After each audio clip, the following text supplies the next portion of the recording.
How's it going, YouTube? Come on today with another video, and today guys, what to bring to you is tips and tricks about Yu-Gi-Oh that you really should just know. These are things that you can really be able to play around certain strategies inherently without even knowing that you're playing against the deck. Like if you're going first, there's so many things that you can do to just make sure that you don't lose to decks like Mekk-Knight, right? So I want to go over a lot of those again today just as a nice refresher, and then go over a couple interactions in the game that I think are very important to just know, and then we're going to be going over a couple cards that I think need a little bit of clarification on them as well to make sure that no one's going to get blindsided by certain effects. So I do hope that you enjoyed this video today, because again, this is going to be very much so helping out my beginners that watch me, but also a nice refresher for those who have been playing the game for a long time. If you've not already checked out the Imperium Duelist store, definitely go over there, check it out, use code GGYGO10, and let's hop right on into the video. So the first thing that I want to talk about is knowing where your arrows are at the end of your turn. So especially if you're playing a deck like Sky Striker, you'll notice that Shizuku has an arrow that can point to the middle of the zone. I think that this is particularly important because you never really know whenever you're going to play against a deck like Pendulum even, where this really does matter. Because especially with Pendulum being very popular again, and you can see like even here you have Kagari and it's pointing inward. If you're ever at a situation where you're like out of Shizuku or what have you, you just never really give them the chance to get the additional arrow, right? Because if you do, you're going to give them an additional pendulum zone here that they just shouldn't have, because most of the time they're going to have a link monster that points to the left and to the right as well. So like you want to just go ahead and make sure that you're only giving them that one space that they already have. I've mentioned this before, but I just want to make sure that everyone is really keen on this, because again, you don't really want to lose just because you gave them an extra zone to work with, right? And this is just something that you can inherently do when you're playing the game to make sure that you're not giving your opponent any advantages. The next thing that I want to talk about here, though, is going to be playing around mekk-knights. So if you're newer to the game, or if you haven't played in a long time, mekk-knight is still a deck that sometimes runs around, and you want to make sure that you're just not stacking your cards in the same column, or in the same column as your opponent's card, to make sure that they can't just get a free summon of a mekk-knight. You have to make them force a card on the board just to go ahead and summon a mekk-knight on their own. I think, again, this is just very important, and it's something that you should just definitely know. Because again, if you end up playing against mekk-knight, you don't want to just outright lose because you played into it, right? And this is the same thing as Iron Dragon Timaten. This is another card that if there's 3 cards in the same column, you can special it from your hand and then blow up the whole column. So this is another thing too, where like, again, not very popular, but these are things that we can just do to make sure that you're just not outright losing to those strategies. The next thing here is going to be anima. Now, this is something that actually happens a bit more that a lot of people don't really think about, is that if there's an anima in someone's extra deck, you want to make sure that you're not summoning like a Mirror Jade or your boss monster or whatever monster you really want to keep on your board underneath the EMZ zone, because especially if you summon like a Griffin there, they can bait Griffin negate because all they have to do is summon an anima and then attempt to steal the Griffin. So I think that this is really important here, because this is something where, again, it's something that you can just do to make sure that you don't lose to this specific scenario. And again, even if it's not going to come up and it's not going to be very important or very relevant, there's going to be that one game that you play that they just summon anima and then you just lose to an anima. So just make sure that you don't do that.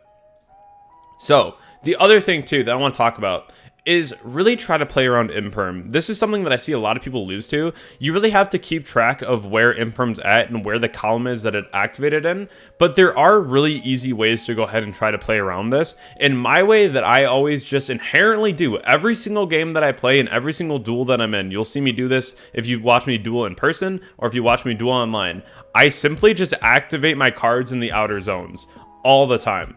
I do this just inherently because most people play their imperms toward the center, because that's the easiest spot to watch somebody just activate a card into, right? Because it's so common just activate it in the middle. But like if you just get in the habit of activating your cards in the outer columns, it's really going to do wonders for you, because you almost never play into imperm.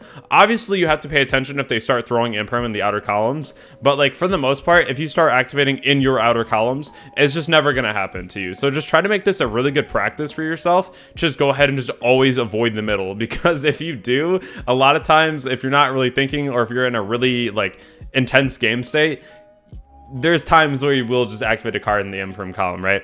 So just try to start doing this, activate them in your outer columns, just to make sure that you don't accidentally play into an imperm.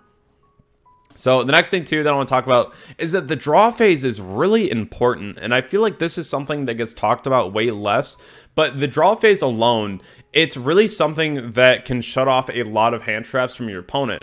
So the two biggest ones being Veiler and Droll. So Droll is something that we'll see a lot, especially since Trickstar. If you watch like a lot of the DB higher ladder right now, Trickstar is getting very popular. And that's something that I called out in my last video that I knew was immediately going to happen the second they got 2-stage.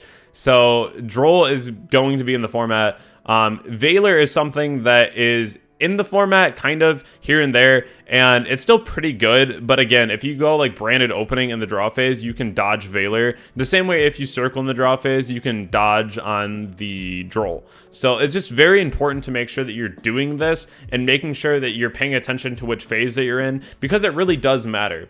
The other one that I haven't mentioned in this video that I want to is that, so let's say that there's an Albion in your opponent's graveyard because they made Mirror Jade that turn, and then they use Mirror Jade that turn, right?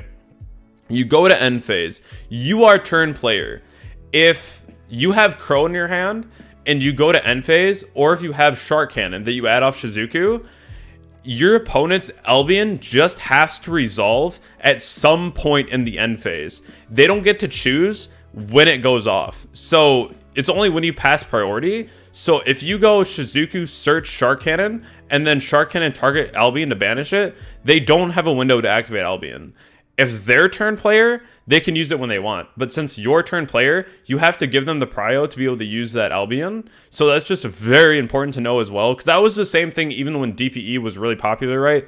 If you were in the standby phase, you could make all the actions that you wanted to in the standby phase before they're allowed to summon their DPE, because you have to pass them that priority, because it just has to summon at some point, and it's not a quick effect. So just really try to remember that one as well. So no one can just be like, oh, end phase, immediately activate Albion. They're not allowed to do that. If it's your turn player, if their turn player, it's different. If your turn player, you have the time to go ahead and Crow or Shark Cannon out their Albion before they get to use it. So again, keep that in mind, very important. The next thing here is going to be how Branded Lost works. So I've gotten a lot of questions about this, and I just want to make sure that I clarify this in the video, just so nobody's confused. So if Branded Lost is on the field, and then they activate Branded in red, so since Lost is up, you cannot negate the activations of a fusion card. So you can Ash Branded Fusion because it negates effect, but you cannot Bell Branded in red because it would negate the activation. So what's really nice about this is the reason why everyone main decks a lot of copies of Crow is because if Branded in red is going off with a Lost live, you can Crow the target of the Branded in red because it's not attempting to negate the activation. Now, it's different if they go Branded Lost and then they summon a fusion and you let the fusion get summoned, then you cannot respond at all. It's only on the first attempt of trying to fusion. Other than that, if they go like summon Mirror Jade and on summon use Mirror Jade's effect, you cannot respond to Mirror Jade. So it's only on the initial fusion card when they're trying to make something with like Branded Fusion or Branded in red that like Crow and what have you and Ash are going to be very optimal times to use it. That's why I always say now that you should go ahead and just negate the Allure, because at that point you're not going ahead and just making your hand trap useless because Branded Lost keeps going off, right? So make sure that you're really using your hand traps wisely and using them before they get to Lost. Up next, though, we have really useful info, I would say, on a couple of these cards that you may not be familiar with how they work exactly. So Mirror Jade has the effect that it can go ahead and Regeki the board during the end phase of the turn. When it's sent from the field anywhere except back to the extra deck, it will allow you to activate the effect, and then it will resolve in the end phase. So yes, if you do Vishuda this card back to the extra deck, it goes back face down. The Regeki effect will not trigger. But if it goes to anywhere else off the board, it will go ahead and activate that effect to Regeki. But the thing about this that you need to know, it only gets the Regeki effect if it's fusion summoned.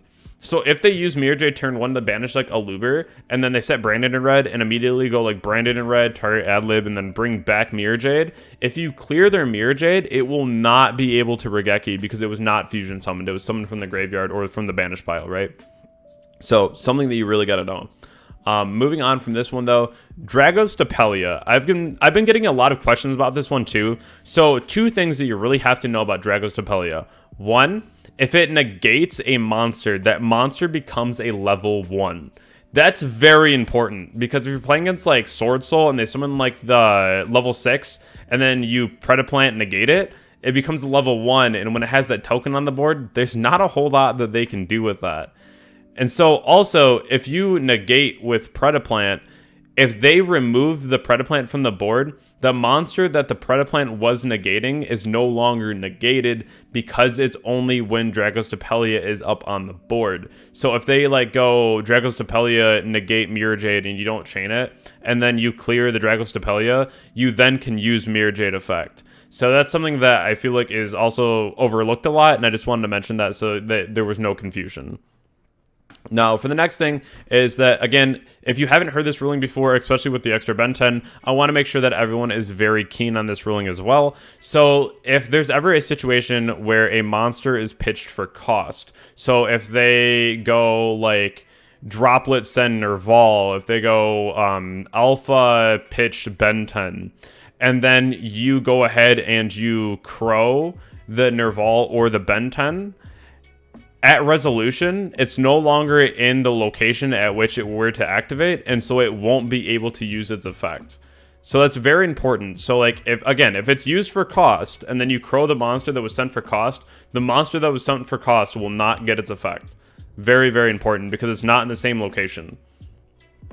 The next one here is going to be the evenly matched ruling versus a token. So this is something where evenly matched is very, very good against any deck that utilizes tokens, and I want to make sure that this is very much so known again, because I feel like it's just relevant enough to put back in here to make sure that everyone's on the same level. So again, if you evenly match a board and there is a token on the board, your opponent has to banish every other card on their board except the token, because the token cannot be banished face down.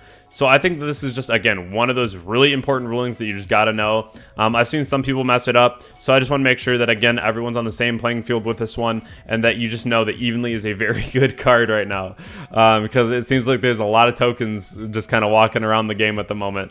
So definitely have evenly matched somewhere in your sideboard. I just think that card's really good at the moment.